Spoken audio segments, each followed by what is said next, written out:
Welcome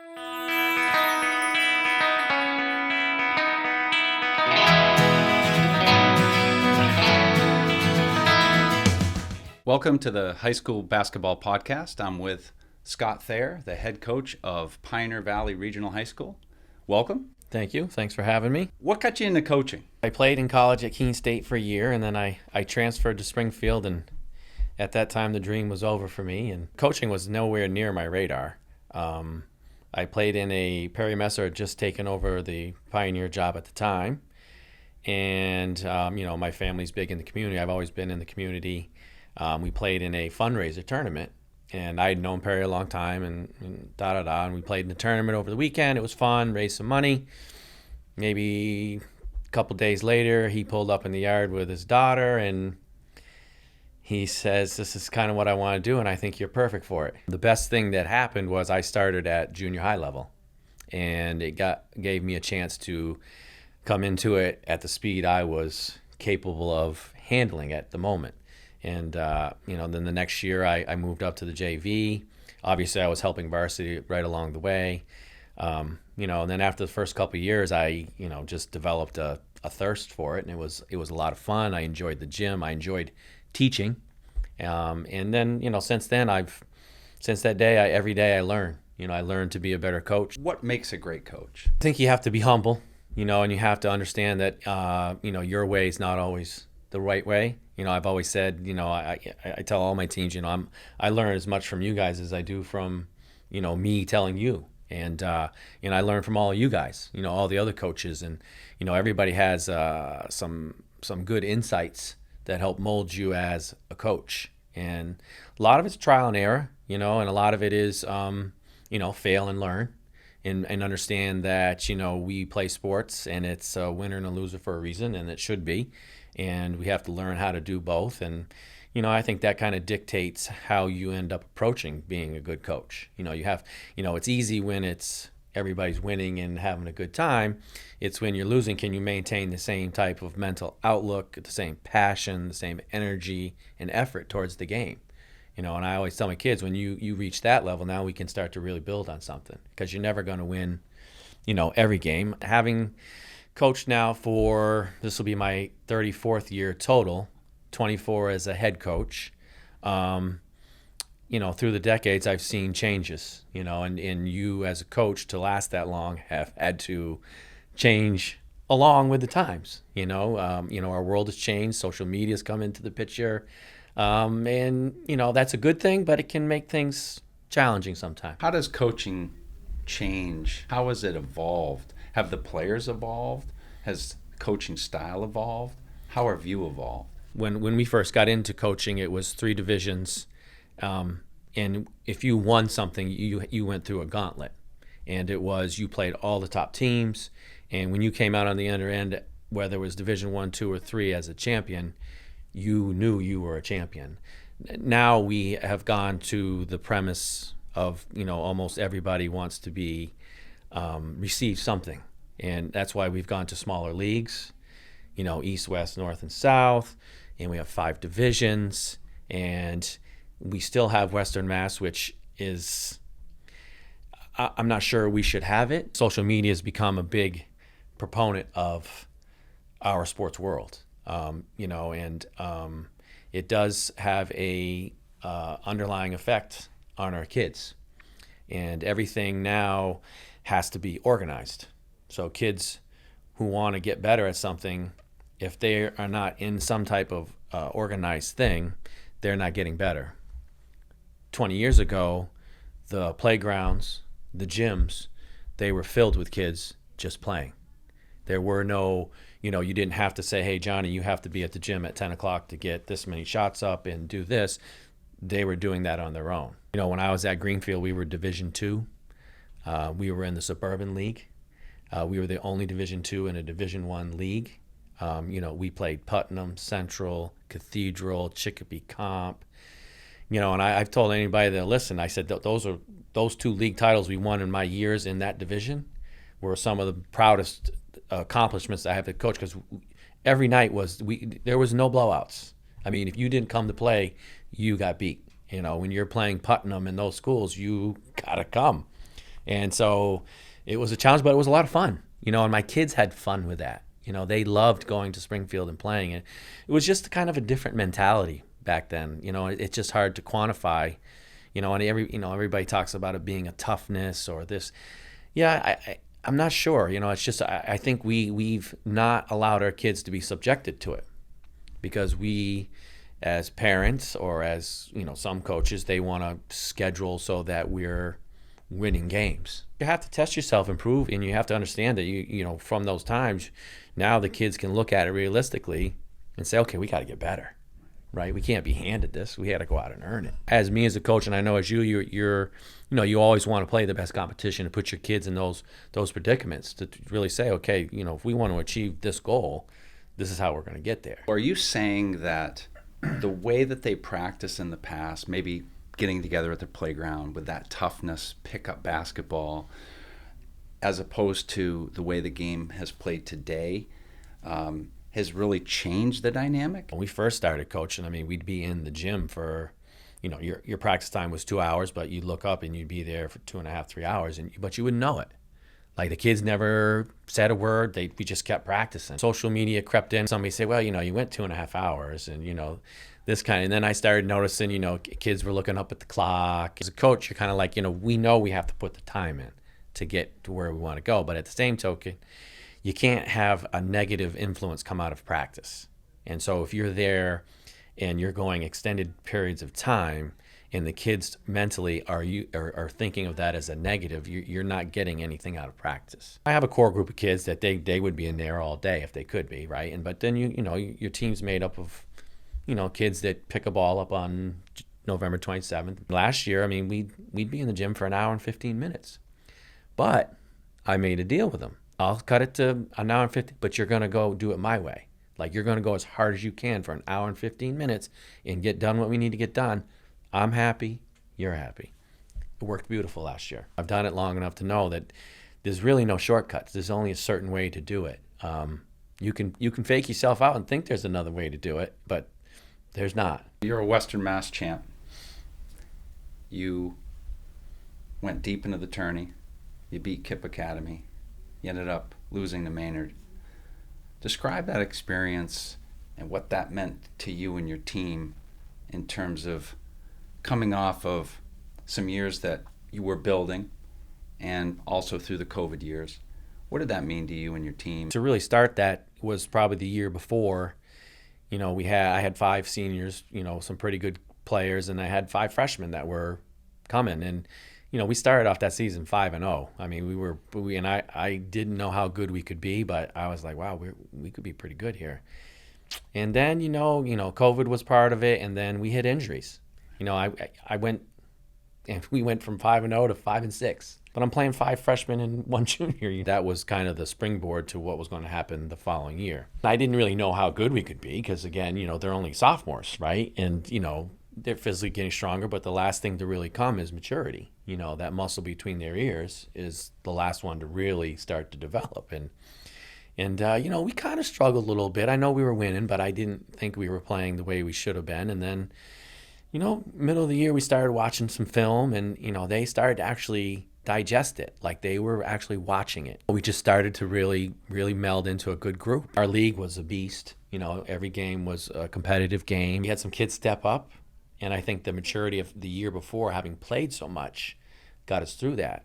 And then, we go into the state tournament. They love the state rankings thing and all that stuff, and they love digesting other people's film. So, they're going, oh, coach, I tell you, we got a good draw, coach. And I'm like, okay. All the games were competitive. We hung in there, and having the home court was big because our court is a regulation court, the 94 by 50. And people don't realize you run that extra 6 feet for 4 quarters. It makes a big difference. We do it every day. And so, the Kip Academy game was a great game. We were ready to play, and we ended up eking out the win. Then we played Maynard, which, to be honest with you, I thought we played well. We controlled what we wanted to control. In the locker room, I think they expected me to come in there and I said, guys, great job, man. I was so proud of them. I said, we played so well. I said, I don't know what we shot yet, but it wasn't good, guys. We just didn't, and it wasn't like they were, I went back a lot of those shots were open. Then I had, a couple guys that usually make shots for us. They actually started turning down shots because they missed shots, and I've watched the film with a couple of them to say, hey, look, you still had to take that shot. Okay, we need you to take that shot. But overall, it was a great experience. I'm hoping it gives them confidence going into the next year to say that, okay, we competed with some of the better teams in the state. I've constantly been harping on them to be humble, be hungry. I understand what you did, and, you should be proud of that, and it can never be taken away from you, and it's etched in the record books and whatever else. But now you kind of have to put yourself at ground zero. Primarily during the season, you played man-to-man. You made a decision against Kip Academy to go zone. How do you trust yourself and your team to play that style? Since, I started, it was man-to-man, help and recover, and, we would trap in certain areas, and that's how we played. And when I was younger and a little bit more stubborn, that's what we did, no matter what. And now looking back on it, I've had conversations with other fellow coaches. I probably cost myself, or cost us as a team, some opportunities at championships because I was bullheaded. I didn't feel with the group, being sophomores, we were physically strong enough, and I just thought we would be creating a lot of ticky-tack problems for us. We just thought playing a team like Kip, who was more athletic than we were, and they had guys that could break us down off the dribble, and I didn't want them constantly collapsing us in the defense and then kicking out, and it just got them to stand.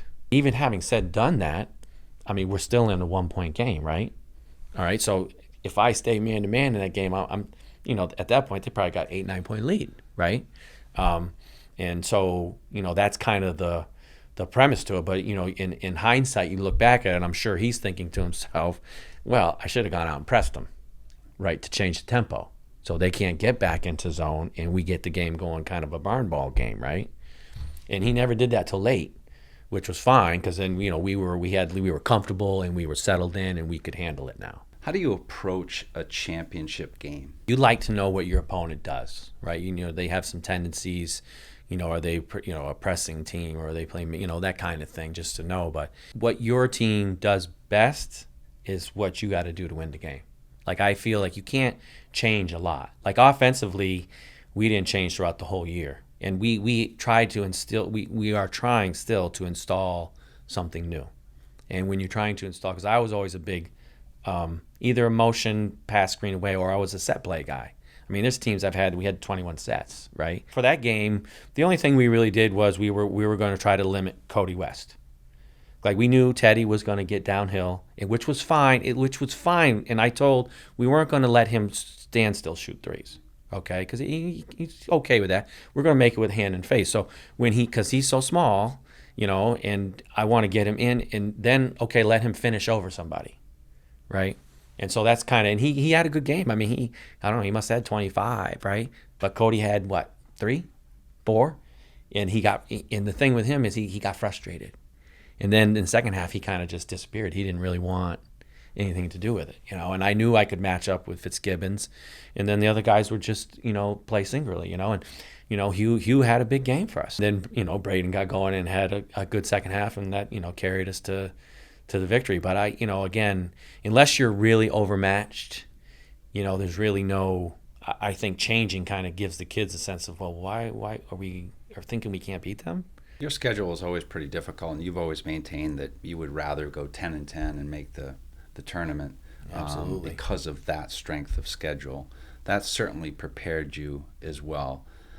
When you think about the idea and concept of the challenge of winning more than losing, especially in today's environment, Yes. How do you balance that? The balance of winning and losing is, I believe, is a simple thing. I treat every game as though it's a state title game. I tell my kids, I've told anybody that will listen, and I said, there's no, what makes game 1 bigger than game 25, right? It's the build up, the hype. You get to win a piece of wood.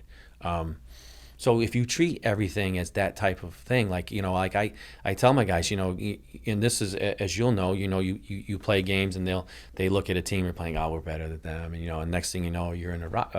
That's the mentality you guard against, right? You want your kids to understand you can't control what the other team does. We can only control what we do. So you need to play every possession the best we can. Is that going to happen all the time? I get it's not, but let's at least give it its due, its energy, its effort, its proper place every time we're on the floor. You're every time set the best screen you can do. You know, I have a saying with the kids. I always tell them, I did it once. I brought a rim in. I said, if this rim was up there and I took it off, okay, and we know there's inherently on teams, there's kids that are going to score points. So if you take the rim off the backboard, what else do you do to help us win a game, right?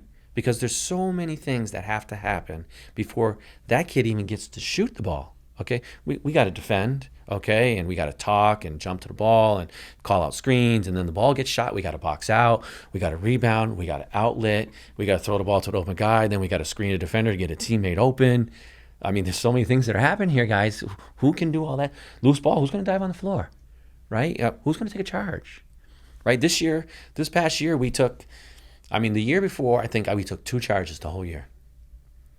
This year, we took maybe 15. I call those kind of like team bonding plays. You know, everybody can actually do that. You only have to have an understanding of how to get there and take the charge. It's energy, it's effort. You don't have to be able to dribble the ball the best. You don't have to be the best shooter, but you're helping us, right? Those are the winning plays that brings that team to a new level. My coaching staff and I, we try to do a great job of making sure all the kids that are doing all those type of plays are getting their due, because we have a rating system, right? We're like, hey, dude, you're like a plus 12 today, right? Diving on the floor, right? We call it a hockey assist. You threw the ball ahead to a guy that was open that could throw it to the guy running the backside, right?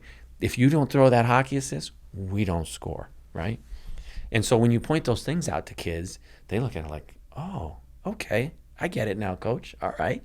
It's a dynamic so that your team all feels whole. Because it's hard because, like you said, I mean, I have 3 kids that play for the Magic, and they've been playing all spring, all fall, been practicing all summer. I had somebody, this is a funny story. I had a guy, he says, you play favorites. I looked him dead in the eye. I said, absolutely.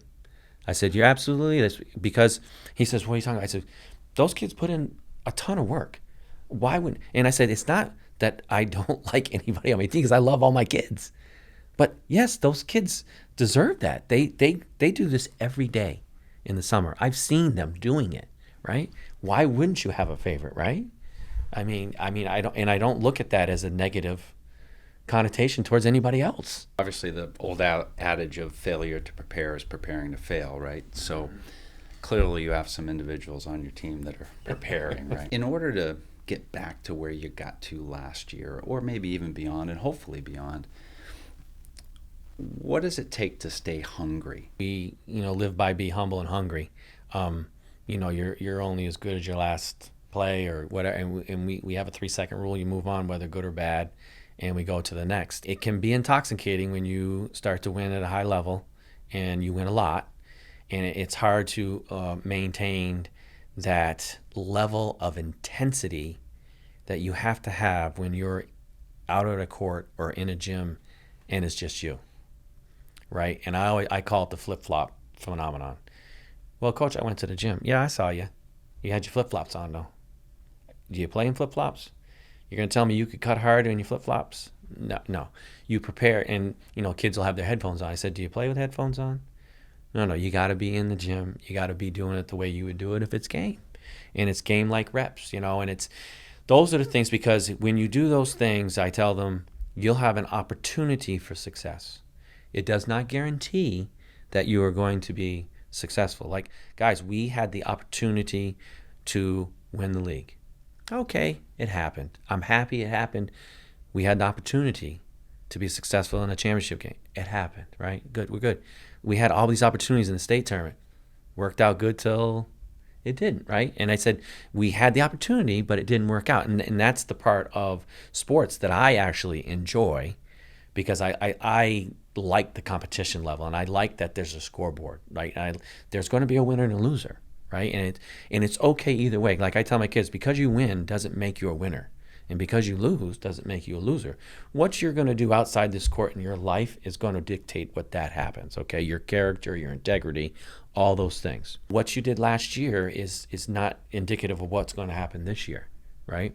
Because in retrospect, as a coach, and you know this, for most teams will be an X. Will be, okay, we got Pioneer coming, they defending whatever. And I always tell them, we're not defending anything. We're trying to win something, right? Because you don't have the same cast of characters. So how are you really defending something, right? What is a championship practice or your practice looks like from a standpoint of intensity, from a standpoint of discipline, from a standpoint of culture? Our practices are all about speed, intensity, and we do everything. I use the clock for everything, so it's competition is always involved. So you have to beat the clock, and so my conditioning comes out of that. For us, it's intensity, and I match up kids so they're equally, and we go at each other, and sometimes things get a little, but it's okay. Again, that's my brother, right? But today I'm going at him, right? That makes it so that we can go at our opponent, right? And so he knows he's going to go at me, and I'm going at you. Well, today it's got to be, right? And so that for me, that creates that culture of hunger. You have a son on the team. Yes. And your assistant coach has a nephew. That relationship, it has to be special. It's funny that those two kids are kind of the two kids that are in it, because they're, probably my best two players, and they have done this all together. I treat him as a player. He doesn't get, and the kids will tell you. I mean, sometimes in practice he gets, and it's just like, hey, come on, dude. You're no different than anybody else. It's get it going or go home. I've been doing this long before you were here, so. But and some people might think that's harsh, but that's not. I don't treat him any different than I treat anybody else. I treat them all the same. But the one thing that it is, it's been awesome for me to do some of the things we've done and have him there. I mean, let's not kid ourselves and say, it's been really cool. What does leadership look like on your team? They all police each other. I tell the kids, we're going to do this drill, and I want you to do this way. You actually don't have to do it that way, right? Because you control yourself. I need you to do it this way if we're going to get better. But the only thing I really have as an influencer is playing time. Really, if you think about it, what really can you? Okay, I can suspend you, I can kick you off. But what you have, the only thing that really is going to motivate you is your playing time, right? And so all my kids understand that. But does that mean because you work hard, you're going to get playing time? No, because all the guys above you are working hard too, right? And so then I parlay it into, okay, guys, what do you want to get out? What are your goals as a team? Not what I want, not what Fred wants, not what Vinny wants, not what our superintendent. What are the goals for this team? Do you want everybody to play equally and do this, or you want me to coach the team to, achieve at the highest level? What do you guys want, right? And I tell them, don't tell me now. I said, this is for conversations when you're in study hall and you're in lunch and you're on the Xbox with your headphones. These are conversations that you guys, because basically it's what you guys want out of this, right? And so I think the leadership part of that starts to them. Someone has to start the conversation, right? And I don't know which kid starts it, which one, and then they continue it, and then we get everybody's feelings. And last year was a little bit difficult. Nobody really came out until about middle of the season and say, well, coach, this is what we want to do. Perfect, let's go for it, right?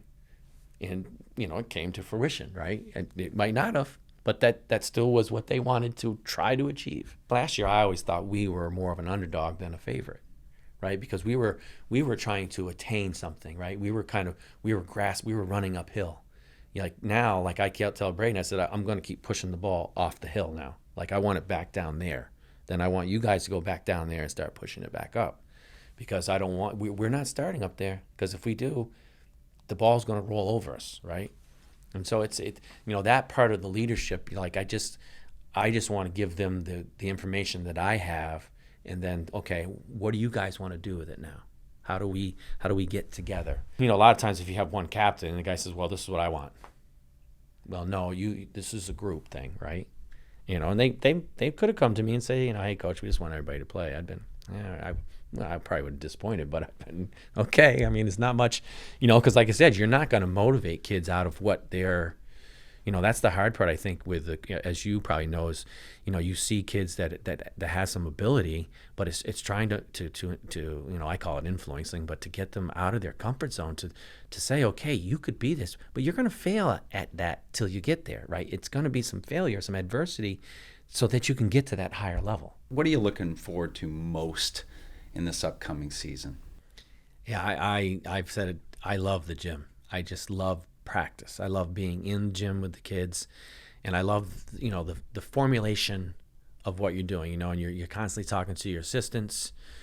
At least I am, and we're hashing things out. Hey, we might want to try this, and can we tweak this and this type of thing. And to me, it's like and I've always said, let's throw everything into the bucket. Like even things that we think, well, we would never do that, right? And seeing my guys now go from sophomores and juniors to juniors and seniors, and some of the strength gains we've made, some of the mental gains we've made.